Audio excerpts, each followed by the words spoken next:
ইনিংসের চতুর্থ বল mat shot, bold হয়ে গেলেন তাসকিন আহমেদ, বোল্ড করলেন ম্যাট শটকে। এই 0 রানে আউট হওয়াটা যেন অভ্যাসে পরিণত করে ফেলেছেন ম্যাট শট। টানা 3 ওয়ানডেতে 0 রানে আউট হলেন এবং একটা রেকর্ড হলো। অস্ট্রেলিয়া হয়ে গেল পাপুয়া নিউগিনি। কেন বলছি? পাপুয়া নিউগিনি 2022 সালে টানা 4 ওয়ানডেতে উদ্বোধনী জুটিতে, ওপেনিং জুটিতে কোনো রান তুলতে পারেনি। অস্ট্রেলিয়াও 2026-এ এসে তেমনটাই করলো, উদ্বোধনী জুটিতে কোনো রান যোগ করতে পারলো না। একেবারে পাপুয়া নিউগিনির পাশে অস্ট্রেলিয়া, এবং সেখানে তাদেরকে দাঁড় করিয়ে দিচ্ছে কারা? বাংলাদেশ। বাংলাদেশ দারুণ খেলছে ওয়ানডে ক্রিকেট এবং সব ধরনের ফরম্যাটে, কিন্তু বাংলাদেশ সাম্প্রতিক অতীতে বেশ ভালো ক্রিকেটটা খেলছে এবং সেটার ঝাঁজ কিন্তু দেখতে পাচ্ছে অস্ট্রেলিয়া। 0 রানে 1 উইকেট পতন হয়েছে। এরপর মুস্তাফিজুর রহমান নিজের প্রথম ওভারের প্রথম বলেই কিন্তু আউট করেছেন কুপার কনলিকে। তিনি আউট করেছেন, উইকেটের পেছনে ক্যাচ ধরেছেন লিটন দাস, এবং সেই ওভারের শেষ বলটাতে ম্যাট রেনশ তিনিও লিটন দাসকে ক্যাচ দিয়ে সাজঘরে ফিরেছেন। 0 রান 3 উইকেট, 3 উইকেট হারানো 0 রানে। ওয়ানডে ক্রিকেটের ইতিহাসেই এটা ঘটেছে 4 বার, মাত্র 4 বার।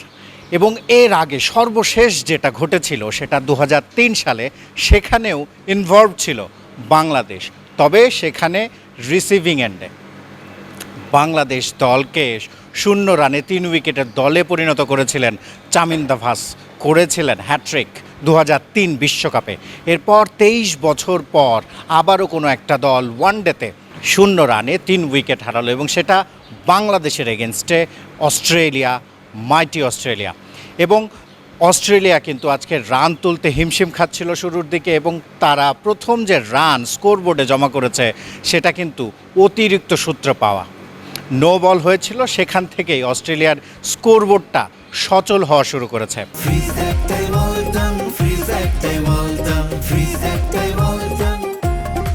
অস্ট্রেলিয়াকে একটা মুদ্রার উল্টা পিঠ কিন্তু দেখাচ্ছে এই সিরিজে বাংলাদেশ দল। ট্রাভিস হেড নেই, মিচেল মার্শ নেই, এই দুজনের অনুপস্থিতি ছাড়া খুব বেশি যে বদল হতো, এই দৃশ্যের মঞ্চায়ন হতো না, অন্য কিছু হতো না, সেটা বলার উপায় নেই।